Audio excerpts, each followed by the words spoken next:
Hi అండి, అందరికీ నమస్కారం. ఎలా ఉన్నారు? మన ఫ్రెండ్ మెసేజ్ చేశాడు. ఏమని చెప్పి, రేపు మార్నింగ్ 10 గంటలకు వస్తాను అని చెప్పి, నిన్న నైట్. కానీ 10, 11, 12 చాలా అయితే అయిపోయింది.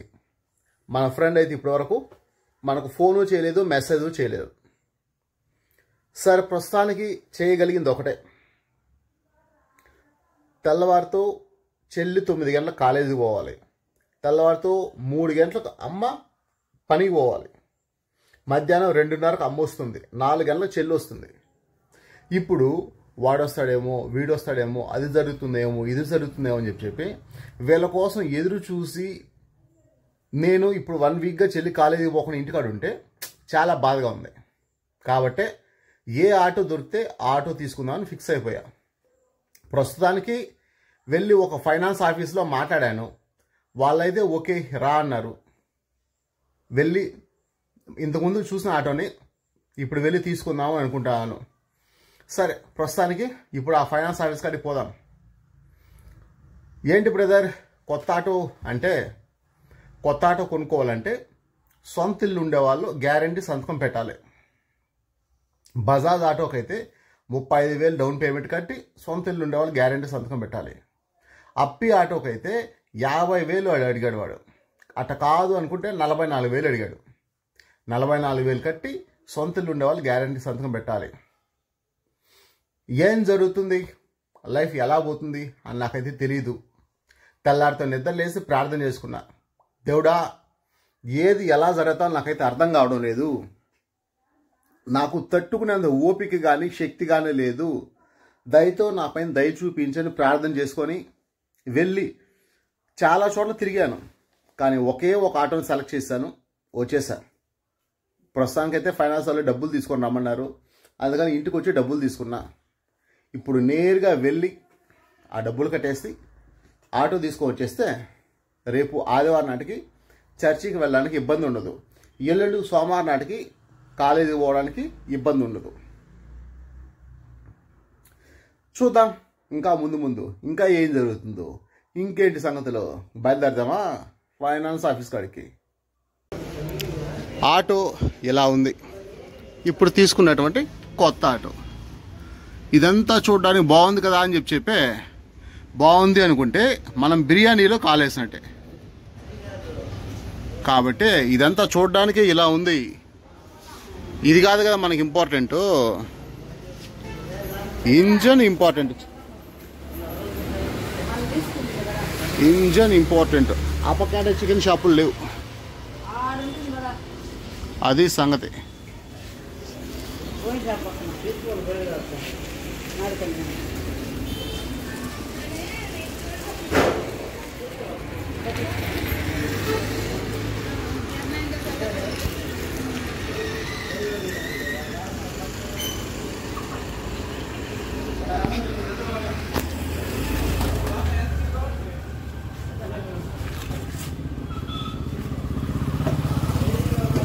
ఇది పరిస్థితి, ఇలా ఉంది. చుట్టూ సిగ్నల్ లైట్లు అయితే ఏమీ మలగడం లేదు, లోపల డిస్ప్లే లైట్లు ఏం లేవు, వెనకాల టైర్లు అయితే సుమారు అరుగుండాయి, అదే పరిస్థితి. మరీ ఎక్కువసేపు కాదు, కొద్దిసేపు అయితే బండి తోలినాను. ఆటో అయితే పర్లేదు అంటే పర్లేదు అంతే. కానీ 1,90,000 ఈ ఆటో అంటే అది మాత్రం చాలా ఎక్కువ కాస్ట్. 2019 మోడల్. ప్రాక్టికల్గా ఆలోచిస్తే ఇంత డబ్బులు దీనికి పెట్టడం వేస్ట్. కానీ మనకు వేరే అవకాశం లేదు, మనకు ఎవరూ సాయం చేసేవాళ్ళు లేరు, కాబట్టి ఖచ్చితంగా దీనికి పెట్టాము. 2,90,000 ఆటో, 30,000 డౌన్ పేమెంట్ తీసుకునిందన్న. 2,60,000 సారీ 1,90,000 ఆటో, 30,000 డౌన్ పేమెంట్ తీసుకునిందన్న. 1,60,000 ఫైనాన్స్ చేశారు. దానికి 5,000 డాక్యుమెంట్ ఛార్జెస్ కలిపి మొత్తం 1,65,000 ఫైనాన్స్ చేశారు. దీనికి 24 నెలలు ప్రతి నెల 10,200 రూపాయలు కట్టాలి.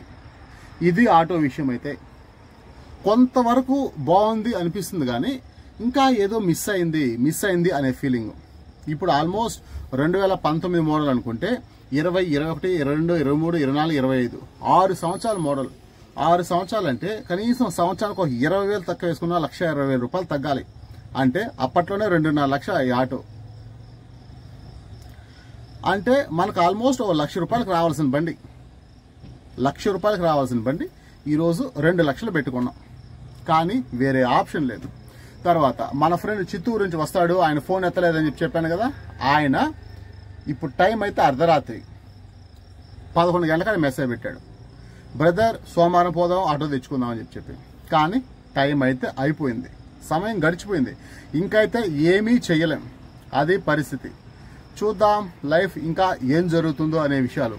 ఇంతకీ ఆటో అప్పుడే సరిగ్గా చూపించలేదు కదా, ఒకసారి చూడండి. ఆటో అయితే చూడడానికైతే ఇలా ఉంది.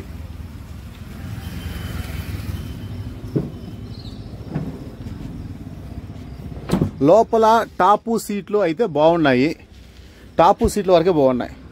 దీంట్లో సంతోషపడాల్సింది ఏంటంటే మ్యాట్లు ఇచ్చారు, ఇక్కడ కూడా మ్యాట్లు ఉంది. అంటే ఈ బండి ఇంతకుముందు తోలుంటాడు కదా బండి ఓనర్, పాత ఓనర్, వాడు దీనికి మ్యాట్లు వేసిందన బొమ్మలాగా పెట్టుకున్నాడు. వీళ్ళు ఏం చేస్తుంటారు, ఎక్స్ట్రాగా పెయింట్ కొట్టి టచ్అప్లు ఏదైనా చేసిందన వాళ్ళ పేరు వేసుకొని BLF భాగ్యలక్ష్మి ఫైనాన్స్ అని చెప్పి వాళ్ళ పేరు వేసుకొని అమ్మేస్తున్నారు.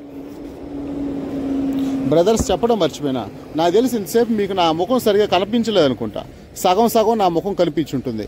కారణం ఏంటంటే నేను వీడియో వైడ్ యాంగిల్లో తీయాల్సింది, కానీ నార్మల్ యాంగిల్లో తీయడం వల్ల నా ముఖం పెద్దగా కనిపించుంటుంది. అది సంగతి. ఇక్కడ ఒక పెద్ద బొక్క ఉంది, దీనికి వచ్చేటప్పుడు ప్యాచ్ చేశారు. దీనికి ప్యాచ్ చేసినా డబ్బులు అడిగారు. నేను అడిగాను, నేను ఆటో కొనుక్కొని బయట వెళ్ళిపోయిన తర్వాత ఆటో నేను మీ దగ్గర తీసుకొని వస్తే నా ఆటోకి మీరు ప్యాచ్ చేస్తే మీరు దాంట్లో మీరు దానికి డబ్బులు అడిగితే ఓకే, కానీ మీ దగ్గర ఉండే ఆటో నేను కొనుక్కుంటాను, ఇంకా నేను బయట పోలేదు, నేను రిమార్క్స్ చూపించాను. మీ దగ్గర ఉండే ఆటోకి మీరు ఆ రిమార్కులకి రెడీ చేయడానికి దానికి నేను ఎందుకు డబ్బులు ఇవ్వాలి అని అడిగాను. ఆటో టాప్ అయితే మాత్రం జనరల్గా చిన్నదిగా ఉంటుంది. ఇది హైట్ టాప్ అంటారు, హైట్ టాపు లేకుండా ఆయిల్ టాప్ అంటారు. ఇది వచ్చిందన్న చూడడానికైతే చాలా బాగుంది, నాకు ఇష్టమైన స్టైల్ అనమాట ఇది. ఈ స్టైల్లో టాప్ ఉంటే నాకు చాలా బాగా నచ్చుతుంది. ఇంతకుముందు నా ఆటో నేను ఇలాగే చేసుకున్న ఆటో బంగారం లాంటి ఆటో. నా టైమో నా కర్మో నా బుద్ధిహీనతో కానీ అనవసరంగా పోగొట్టుకొని ఇప్పుడు మళ్ళీ ఫైనల్గా సేమ్ ఆటో ఒకటికి వచ్చిన. అప్పుడు 2019 మోడల్ అది, ఇప్పుడు ఇది 2019 మోడల్. పాత ఆటో కదా, ఎప్పుడు ఏ రిపేర్ వస్తుందో తెలియదు, ఇంకా ఎన్ని రిపేర్లు వస్తాయో తెలియదు. అన్నీ కలిపి భవిష్యత్తులో మనం అయితే దీనిపైన చాలా పెట్టుబడి అయితే పెడతాం. పేరుకు ఒక రకంగా కనిపిస్తుంది, కానీ దీనికి ముందు మన ఫ్రెండ్ది పాత ఆటో పెట్టుకున్నాం కదా, 60,000 కొన్నానని చెప్పాను కదా, దానికంటే ఇదైతే ఎన్నో రెట్లు బెస్ట్. కానీ పాత ఆటో కదా, ఇప్పుడు ఏ సమస్య వస్తుందో అయితే తెలియదు. చూద్దాం భగవంతుందయ్యా ఏం జరుగుతుందో. ప్రస్తుతానికి ఇప్పుడు టైం అయితే 12 అవుతుంది. 3 వరకు ఆటో తోలేసి అంటే 2:30కి అమ్మని తీసుకొచ్చి బస్ ఎక్కి పంపించేస్తాం అనుకో, ఆమె డ్యూటీకి వెళ్ళిపోతుంది. ఆ తర్వాత నేను వెళ్ళి పడుకొని తెల్లవారితో చర్చికి వెళ్ళాలి. ఫస్ట్ ఆటోకి ప్రార్థన చేయించాలి, అంటే అందరూ పూజలు చేపిస్తారు కదా, అలా నేను కూడా ఫాస్ట్గా తిరిగిపోయి అయ్యా నేను కొత్తగా ఆటో కొనుక్కున్నాను దీనికోసం ప్రార్థన చేయండి అని అడగాలన్నమాట. అది సంగతి. సరే చూద్దాం. ఇంతకీ ఆటో వచ్చిన రోజు కదా, ఈరోజు ఎంత సంపాదిస్తామన్నది చెప్పడం మర్చిపోయాను బ్రదర్స్. ఆటో వస్తానే ఒక 500 రూపాయలు ఖర్చు అయింది. ఇంతకీ ఖర్చు ఎందుకు బ్రదర్ అంటే, ఇది చార్జర్, దీన్ని ఫిట్ చేయించా. తర్వాత ఇక్కడ పైన మీకు కనిపిస్తుంది కదా లైటు, ఈ లైట్ ఫిట్ చేయించా. ఇవి 2 లేవు, ఇవి 2 ప్లస్ దీనికి వైరు, దీనికి లేబరు మొత్తం కలిపి 500 రూపాయలు అయింది. అంటే వస్తాను ఇది ఒక బొక్క. ఆ తర్వాత 220 రూపాయలు పెట్టి డీజిల్ పట్టా, అంటే 720 రూపాయలు అయింది. కనీసం ఈరోజు రాత్రికి ఒక 720 రూపాయలు అయినా సంపాదిస్తే మనకి ఏదైనా గిట్టుబాటు అయినట్టు. కానీ అవేం సంపాదించకపోతే కష్టం. ఇప్పటికి ఏం సంపాదించానా, వచ్చాను ఫ్రెండ్ గేమ్ ఆడుతా అంటే వాళ్ళతో పాటు కూర్చొని కూర్చొని మాట్లాడాను. ఆడి తర్వాత ఒక బాడుగు పడితే వచ్చా. ప్రస్తుతానికైతే 78 రూపాయలు సంపాదించాను. 720లో 78 వచ్చేసింది. ఇంకా మిగిలిన డబ్బులు 3 గంటల లోపల సంపాదించమా ఏం జరుగుతుంది అనేది అయితే చూద్దాం. ఇంకేంటి సంగతులు? వెళ్దాం పదండి అట్లా రోడ్ పైకి.